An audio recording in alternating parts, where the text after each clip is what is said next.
Speaking of LSU football, how does it feel to know that LSU is top 10 in the country defensively in yards per game? How's that feel? How's that sound? Really, really good. It sounds very familiar to us, but it feels like a distant past. Yeah. Feels almost as good as watching them fly around live against Cade Klubnik and Clemson. They are 7th in the country in rushing yards allowed. Okay. They are 13th in the country in points allowed. Feels pretty good, Bo. And not a lot of points have been scored, and they're still not. They didn't crack the top 10. And People out there must have played some bad offenses. And when you think about, again, like you had a busted coverage, you had a player who hadn't really played all game go rogue and decide to add himself to the blitz and leave a receiver open. Like you take that off the board, and you blank Louisiana Tech. You would have given up 5 points per game. I mean, it is so far been incredibly dominant. Now, this game you have coming up, I'm very curious how Florida is going to try to attack you. And Florida was horrendous in the red area against South Florida. That's why they lost the game. They had to settle for field goals. And credit to South Florida. We caught up with one of their players yesterday. He goes, yeah, that's kind of our game plan. He was like, little bend, don't break, get in the red area. And we felt like we had an advantage. Now, he didn't go into detail of the game plan, but it's like we felt like we had an advantage in the red area, and we did. And we held them to field goals. And that's how we won the game. So, like, that's something you got to take advantage of. But I'm curious how Florida is going to try to attack them. Right now, it doesn't look like Florida has a receiver that is going to be able to go out there and separate. Now, they've got some big running backs that were successful last year against LSU. But this LSU team, I give the rushing stats because so far this year, they've done a really nice job of stopping the run.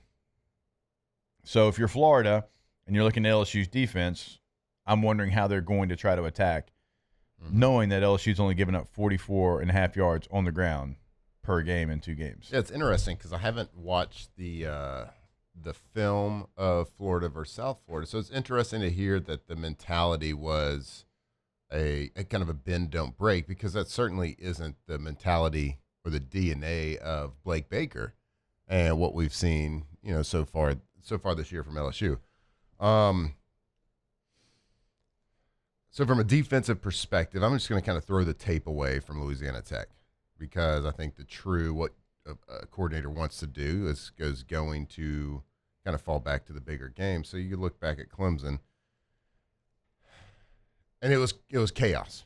It was controlled chaos from the defense, from a pre-snap perspective and certainly a post-snap perspective of lining up, trying to create a lot of confusion on the quarterback. So, is that going to – we know that's a part of his DNA. That's what he's always going to fall back to, is trying to create chaos and try to create pressure. Yeah. But if you look at a game tape and a team is having success with more of a bend, don't break mentality, and when we say bend, don't break, we mean you are not creating a lot of chaos. You are playing more of a shell. It kind of looks like what we talked about with the Saints Cardinals. They played a bend, don't break. They're playing over the top. They're not going to let you trying to make you make an explosive play, hit a 60, 70-yard touchdown for a quick 6. They're going to make you go the length of the field, and they're going to bet that you're going to not execute one play, or you're going to miss something, or your quarterback's going to get bored with taking the check down, and he's going to try to push one that you can pick. Or a first down running play, a holding call, and it's 1st and 20. That's what a defense does, a bend, don't break type of defense. So, would Blake Baker kind of readjust his philosophy and switch to that? I don't know. I don't see that happening completely. I still think he wants to create chaos because I think that personnel-wise, the way his linebackers can fly around, the way his defensive backs have proven already that they can cover and blanket and work with each other in coverage and fill the gaps and the voids that linebackers leave when they pressure. They're going to do that. And then how DJ Lagway can pick that up. How can he process that information? Can he process and react to it fast enough to make the plays. But when you do that, you do leave yourself vulnerable to big plays. We watched a lot of the film from the Clemson game, and Klubnik did have big play opportunities to make. If he could process the information, find the hole, decipher the puzzle of what was happening. Okay, where the safeties lined up, where they pre-snap. Okay, he was there pre-snap, but like he's flying the other direction post-snap. Like, can I decipher all that information of, okay, he's flying post-snap, but why is he flying? Does that mean somebody's coming off the other side? Is there a corner coming? Is there a defensive end dropping into a space? Like, what is happening? Yeah. So DJ Lagway is going to have a lot of film from that week, certainly to watch and decipher, but it's a whole heck of a lot of things to study from that week 1 game against Clemson. So I don't know. I just don't see him changing completely the mold of his philosophy, defensive philosophy, to kind of match a bend don't break game plan. But we will see. I think you do what you're good at, and we're really good at being fast.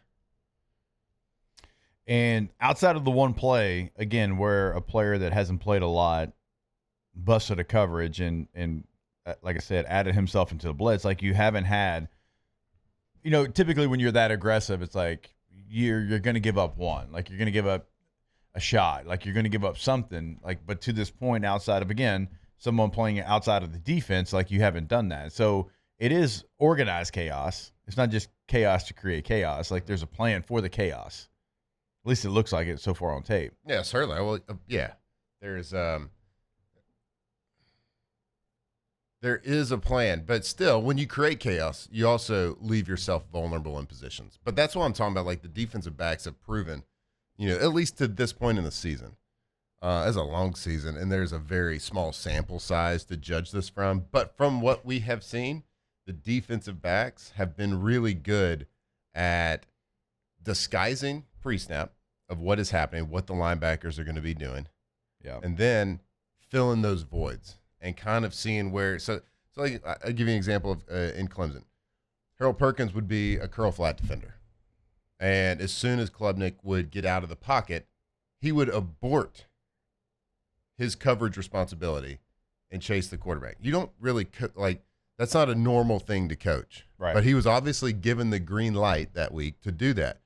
And when he did it, it seemed like the DBs would recognize it and at least attempt to kind of fill that area that he left. Yeah. Now, they can't completely fill it. It can't completely leave their responsibilities to take over his, but it seemed like there was a plan to kind of, if this happens, if we have a linebacker that aborts his responsibility, there's kind of a plan in place to like keep things contained at least. But we're also like with any blitz, we're also banking that you don't completely decipher it. You can't react fast enough because we're coming so fast that you can't make that decision and process it. And what's happening to your eyes doesn't get to your brain gets to your hand and your arm, your shoulder to make the throw accurately enough. We think that's going to maybe you do it once, maybe you do it twice, but by God, you're going to make more mistakes than you do good plays. You're not going to get me twice. You ain't going to get me twice. LSU, we talked about it often. They brought pressure over 60% of the time against Clemson. Against Louisiana Tech, it still was very aggressive, 44% of the time. As far as bringing a corner blitz, 14% of the time. They brought at least 71% of the time. Corner blitz 14% of the time. Wow. Yes. It's a wild well, I mean, kind of the nickel star, like, God bless them, start that debate. 36% of the time. So, all right, linebacker blitz. Whatever you want to call it. Sure. I told y'all. Love it. Yeah. Love the star. I know you do. So, look, they're still going to be aggressive, but like how much, because this is a quarterback that certainly has a skill set to be able to go out there and make all the throws, even different than Cade Klubnik. I think Cade Klubnik overall, right, he has a different skill set. But DJ Lagway can make all of the throws. Now, if you go back and you watch the South Florida tape, they did have him confused a couple of different times. And if LSU's shown you anything in the first 2 weeks, they can confuse even a veteran quarterback. So I'm looking forward to seeing what Blake Baker and that staff come up with for DJ Lagway coming up here on Saturday.